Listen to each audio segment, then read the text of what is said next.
The DEA is calling them the new meth houses, marijuana grow operations hidden inside homes in your neighborhoods. Pot advocates say that's just a scare tactic. Denver 7's Jaclyn Allen found that many neighbors, however, agree with the DEA. Jaclyn? That's right, and they point to this house here as an example. You can see the notices in the window there. This house has just been condemned. Investigators tell me it was a marijuana grow house and that they were using power that they diverted from that power pole there in the backyard to get electricity until their makeshift system caught fire.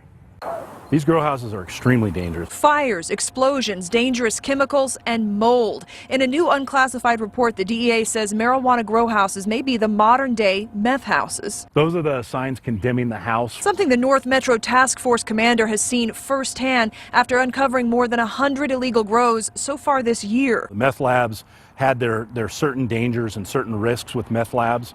With grow houses, they have the same exact certain dangers and risks. In addition to the dangers, the report points out neighbors often deal with heavy traffic, noise from the industrial AC units, and that smell. You could come within a block and a half of the house, and the odor was so bad that it was almost nauseating. It was really, really strong. R.J. O'Connor says when they caught wind of a large grow in his Parker neighborhood, the HOA board took quick action. How much were you finding this grow house? This grow house was being fined $100 per day per violation. $100 a day? Yes. That adds up. Adds up quickly. Eventually, that homeowner got rid of the grow, but often neighbors and law enforcement hands are tied, and they have to wait for something to go wrong. We could have a house that has 30 plants that's illegal, or we could have a house that has 100 plants that's legal. And it's just a matter of time before we start seeing more deaths and things related to these types of activities.